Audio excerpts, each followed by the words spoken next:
We are going to discuss Bhakti movement in South Asia today. First, we shall deal with Bhakti movement in South India, and after dealing with its characteristic features, we shall switch over our concentration to Northern India, how it flourished in Northern India. We shall then try to study whether there was any difference between Bhakti movement in South India and North India, and whether it was a homogeneous movement or whether it reflected heterogeneity and stuff. Actually, bhakti means a sort of devotional surrender to one supreme being. So this was not new. This was it can be traced in Hindu scriptures like Gita, and even in Buddhism you can trace this sort of devotional surrender to one supreme being. So when was the heyday of the Bhakti movement in southern India? That's a good question. Actually, Bhakti movement was extremely popular in South India between 7th to 10th centuries. So it can be regarded as the heyday of Bhakti movement in South India. Actually, due to Brahmanical caste hierarchy, there was a sort of social exclusion. The common people who did not know the classical language were not allowed to share this spiritual experience. It was definitively this sort of a discrimination, this sort of hierarchical society was a destabilizing factor. So realizing that, there were some saints who protested against the Brahmanical caste hierarchy. And bhakti was something you can understand. It was not based on scriptures. It's a sort of mystical experience. Your approach to God, you feel an urge to surrender before a supreme being. So anyone can become a part of this movement, irrespective of his caste, irrespective of his sex, irrespective of his knowledge. Anyone can be a part of this broad-based popular movement. So in this way, Bhakti movement was becoming popular in the south, and you have to understand that it was the Shaiva Nayanar saints and the Vaishnava Alvar saints who had been very instrumental during the 7th and 10th centuries, which contributed to the success of the Bhakti movement in the south. And interestingly, they were not preaching in any classical language. For example, they would not be preaching in Sanskrit. They would be preaching in a language that was intelligible to the masses. For example, they preached in Tamil, which was intelligible to the masses. So in this way, Bhakti movement could become a broad-based movement. It could become a popular movement in the south. So is it correct to call South Indian Bhakti movement the temple-based movement? Actually, in the south, Bhakti movement was launched not against the Brahmins. This is a typical characteristics of Bhakti movement in the south. Bhakti movement developed in a different pattern in the northern India. So how did it develop in southern India? Actually, in the south, the Buddhists and the Jains were occupying a privileged position in the court. So they were this because of their enviable position. This Bhakti movement was launched against the Buddhists and the Jains, and the Brahmins were very much elated because they made a common cause against these Buddhists and Jains who had a privileged position in the court. So you can understand that it was launched not against the Brahmins but against the Buddhists and the Jains. In this way, since the Brahmins and the Bhakti saints made a common enemy, this common enemy was identified as the Buddhists and Jains. So even in some stage we can assume that the Brahmins allowed the Bhakti saints or the Bhakti movement to use their temples. So the Brahmanical temples were used by the Bhakti saints. So this is a paradox of the movement. They were supposed to challenge the rigid caste hierarchy, the elaborate, extensive rituals as prevalent in the then society. But instead of doing that, they launched their criticism against the Buddhists and Jains who were occupying a privileged position at the South Indian courts. Actually, this is one of the inherent weaknesses of the Bhakti movement in the south. Since they utilized the institution provided by the Brahmins, so it was not vehemently critical about the exclusive hierarchical caste system as prevalent in South India. So ultimately what happened, during the 10th century we see a sort of erosion of the Bhakti movement in the south, because a point came when you could not distinguish Bhakti movement from Brahmanical movement, because the Bhakti movement appropriated many characteristic features of Brahmanical caste hierarchy, and it became irrelevant because you could not distinguish Bhakti movement from Brahmanical caste hierarchy. It became irrelevant. That's why from 10th century onwards we see that Bhakti movement in the south suffered a decline because it could not put emphasis on its uniqueness. And then it was hijacked and appropriated by the Brahmanical traditions. But interestingly, from 11th century onwards, we see some other very versatile, very resourceful saints who wanted to revamp Bhakti movement at the philosophical level. For example, they understood that this sort of social exclusion as prevalent in the South could be a destabilizing factor. For example, one very talented, gifted preacher, his name was Ramanuja, he appeared in the 11th century. He wanted to strike a balance between Brahmanical caste hierarchy and popular religious experience. For example, he said bhakti was a sort of emotional experience. Common people can become a part of that bhakti. So it's the worship of the common people.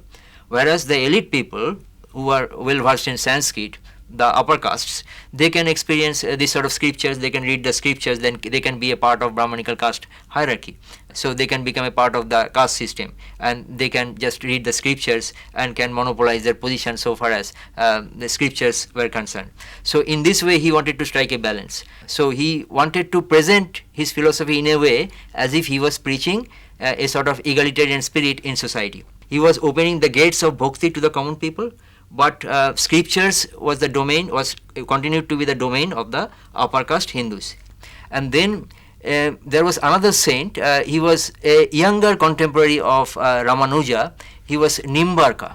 So Nimbarka actually traveled a lot. He traversed a huge area in South Asia. He came to North India, and he was very popular in North India, so much so that his verses were also mentioned in Adi Granth of the Sikhs. He was very popular in Punjab as well. So this is the characteristic feature of the South Indian acharyas or bhakti saints. They moved from place to place. They were ambulatory Sufi saints. Excuse me, sir, you said that the bhakti saints were ambulatory. Yeah. What is the significance of this ambulatory nature? That's a very good question you have raised. Actually, it is very significant. Ambulatory saints used to move from one place to another.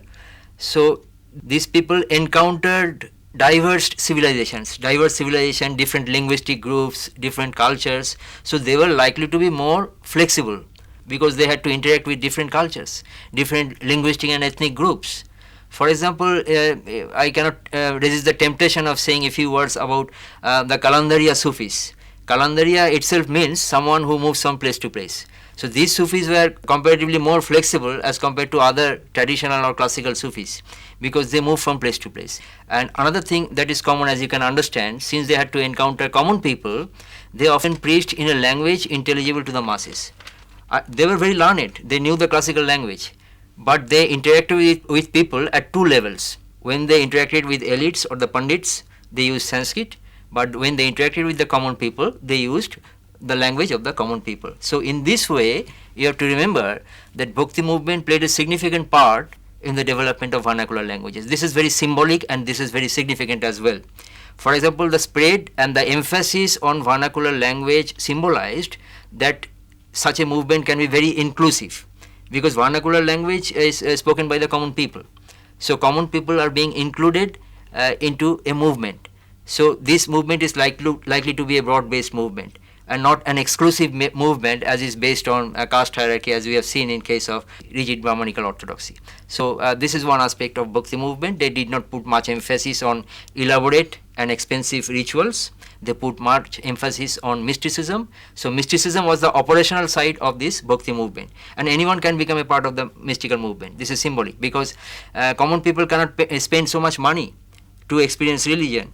But Brahmanical caste hierarchy, which is also based on idolatry, is based on elaborate rituals, expensive rituals. Common people cannot become a part of that movement. So Bhakti movement was such a movement which was very inclusive and which can incorporate the common people within the ambit of that movement. This is one of the significant contribution of the Bhakti movement, this inclusive nature. And again, in the 13th century, we find another remarkable saint appearing in South India. His name was Madhava. So Madhava was also ambulatory. He emulated his predecessors so far as roaming is concerned. He moved from one place to another, and he also interacted with people. So that's why he was likely to be more flexible because of this varied experience caused by his interaction with different ethnic and linguistic groups. So, sir, is it correct to call it a heterogeneous movement? Definitely, it was a heterogeneous movement. It may appear that it was a sort of homogeneous movement because all of them put emphasis on this devotional surrender to one supreme being. But if you just read between lines, you can understand that they maintained their own identity and they often had their own characteristics. For example, the Bhakti movement, I shall come back to that while dealing with Bhakti movement in northern India, that for example, the Bhakti movement as preached by Guru Nanak or by Kabir was not the same as preached by Chaitanya or Mirabai or Tulsidas. Madhava was one saint, and interestingly it is said that Chaitanya was influenced by Madhava. Then in the late 14th and early 15th centuries, we see another remarkable saint appearing in the south, that is Ramananda, and again a century later, that is in the late 15th and early 16th century, we see another great saint just trying to revamp the Bhakti movement, which suffered an erosion in the south. He was Vallabha. So these were the acharyas, and most of them were ambulatory saints, ambulatory acharyas. So this was the case. This was the South Indian Bhakti movement. Actually, we have seen that one of the inherent weakness of this South Indian Bhakti movement was that they were supposed to criticize, they were supposed to challenge the Brahmanical caste hierarchy, caste hegemony, but instead of doing that, they attacked the Buddhists and the Jains. So this is the reason why a time came when the Bhakti movement became irrelevant in southern India, because the Brahmins were clever enough to appropriate some of the characteristics of the Bhakti movement. Now, so much so that it became extremely difficult to differentiate Bhakti movement and Brahmanical caste hierarchy. So this is the reason why there was a sort of erosion of Bhakti movement in the south.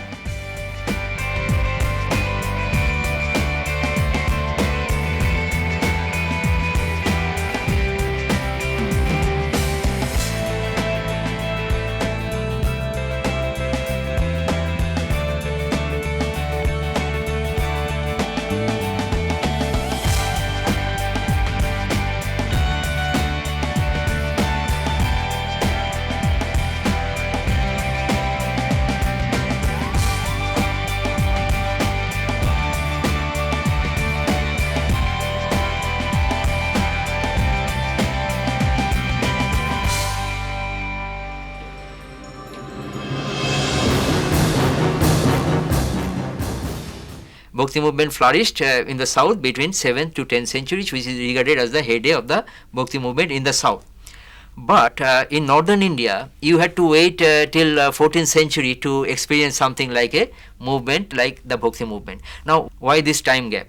So, why North India had to wait for nearly 400 years to experience a movement like the Bhakti movement? Let me explain that to you. The Rajputs were very powerful in the north. Rajputs were not interested in the south, as you know. The Rajputs had a sort of symbiotic relationship with the Brahmins. So political support, military support was provided by the Rajputs, and also landed estate was granted to the Brahmins. And in return for this material support, that is military support and also financial support, the Brahmins prayed for the perpetuity of the Rajput dynasties. They prayed for the victory of the Rajputs in warfare. And this friendship between the Rajputs and the Brahmins, this was very hostile towards any heterodox movement. That's why for nearly 300 to 400 years, we do not see the development of any heterodox movement in northern India. Now, after 400 years, what happened? That this symbiotic relationship crumbled. Actually, after the advent of the Turks, after the Turkish invasion, you see the political and military defeat of the Rajputs. So this political assault of the Turks, this political triumph, military triumph of the Turks, dealt a dead blow to this symbiotic relationship involving the Rajputs and the Brahmins. So what happened? Now the Brahmins were bereft of state patronage. They did not receive the military or material support, and the Rajputs were isolated. They were defeated, and they receded to the countryside. So you will find that the Rajput castles were dotted over the countryside. So here is a possibility that Bhakti movement must have some urban character, because this political power was receding to the countryside. You see, so the Brahmins were bereft of this support so far they enjoyed from the Rajputs. So after the breakdown of this symbiotic relationship, we see some of the heterodox movement, they were just sitting on the wall, and now they would be capitalizing over the situation. For example, the first such group was the Nathopanthis. Nathopanthi saints, they were also ambulatory saints, so they were very flexible and they attacked the Brahmanical caste hierarchy, the elaborate and expensive rituals, meaningless rituals, the hegemony of the Brahmanical priests. These were all challenged. This hegemony was challenged by the Nathopanthis. So to understand Bhakti movement, you have to understand several trends. We cannot study Bhakti movement in an isolated manner, in a segregated manner. You have to locate Bhakti movement in a broader perspective. For example, for a better understanding of the Bhakti movement and their characteristics, you have to understand or identify other heterodox movements prevalent in the period. So in the context of these heterodox movements, Nathopanthi movements, Sufi movements, you have to study Bhakti movement. So this is not surprising that we see the advent of one of the most illustrious Bhakti saints in northern India, Kabir, from 15th century, not before that. So you have to always think about this situation, political, economic, social circumstances that can contribute to the development of a heterodox movement. Now let us deal with the economic and social factors contributing to the growth of Bhakti movement in northern India. For example, think about Guru Nanak. He was a Bhakti saint and he was a Khatri. Khatris were tremendous traders. They were also successful administrators. So financially they were well off, but in the Brahmanical caste hierarchy they had no position. Though they were very much successful in their material preoccupation, but they were not accepted within the ambit of Brahmanical caste hierarchy as a recognizable group. So this antagonized the Khatris. And then you have to understand one of the characteristic features of these Turkish people was that they preferred to flourish in the cities, and they as administrators also could maximize their surplus in the countryside. Now what will they do with the surplus wealth? So they can employ that wealth for building activities, for furnishing their residence. So when this sort of urban habits developed, the demand for skilled artisans also developed. So we see in case of the Khatris, there was a sort of recognition of the traders, the administrators. They were the Khatris. Guru Nanak himself was a Khatri. So he was preaching this egalitarian spirit, a spirit which was free from Brahmanical caste hierarchy. And then you see this growth of urban craftsmen. But it will be wrong to say that Bhakti movement was exclusively an urban phenomena, because it also flourished in the countryside. If you think about Sikhism as preached by Guru Nanak, some of the greatest followers of Guru Nanak were Jats. And who were the Jats? Unlike the Khatris, they were not traders or administrators, they were peasants. So peasants flourished in the countryside, very hardworking, very successful in their locality. They were virtually vying with Zamindars for establishing their supremacy in the countryside. But again, they were excluded within the Brahmanical caste hierarchy. So these Jats joined Sikhism en masse. In other words, these Jats joined Bhakti movement en masse as preached by Guru Nanak because of this egalitarian spirit. So in this way, Bhakti movement could also have a rural base.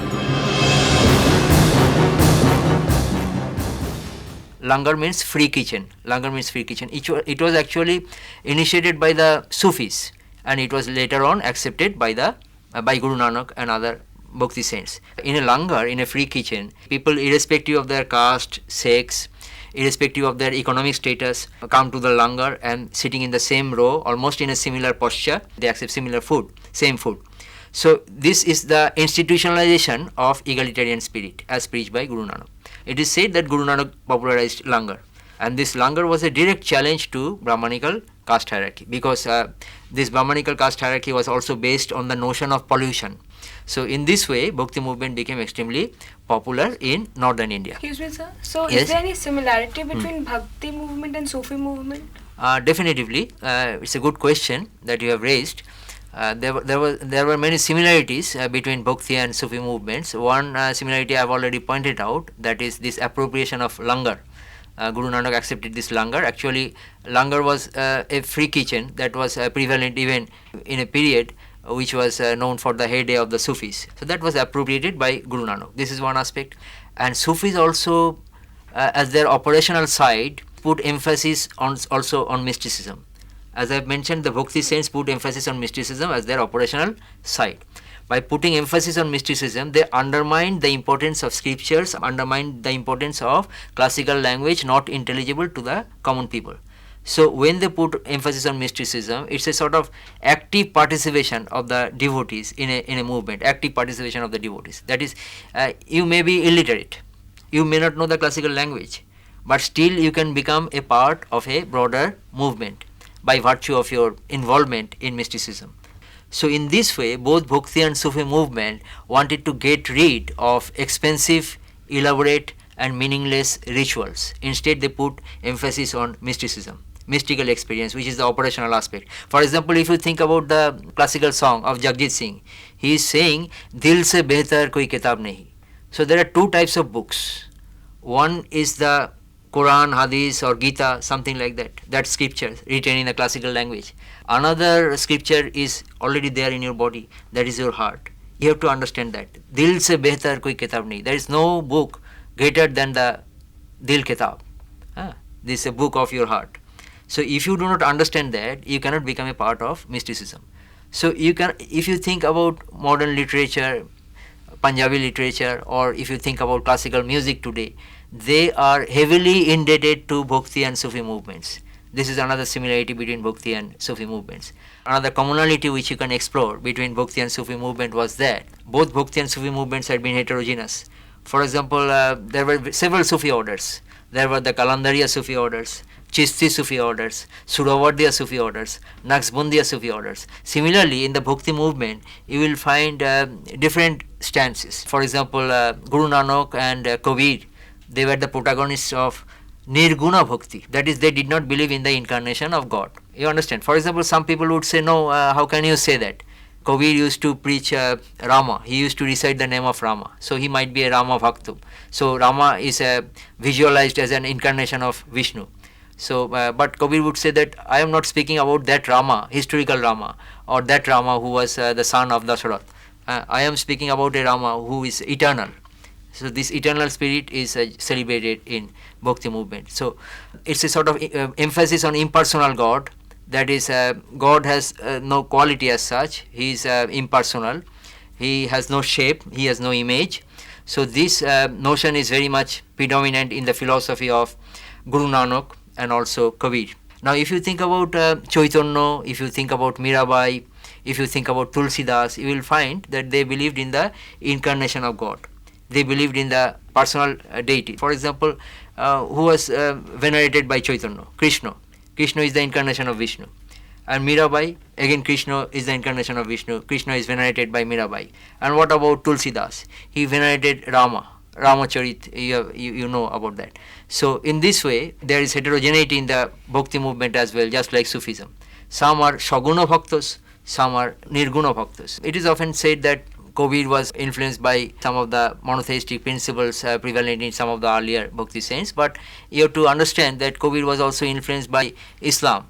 So probably he derived this monotheistic spirit, this notion of impersonal God, this notion of Nirguna Bhakti and also Nanak from Islam, because Punjab is a very eclectic place, because you will have the influence of Sufism, you will have the influence of Nathapanthis, you will have the influence of various other religious groups and various other religious movements. So it was a melting pot so far as religious experience was concerned. So we have proved that Bhakti movement should be studied as a heterogeneous movement, though there might be some similarities between different Bhakti movements, but they appropriate many local characteristic features, and they also differ from each other in terms of their mode of worship and also particularly in terms of their philosophy.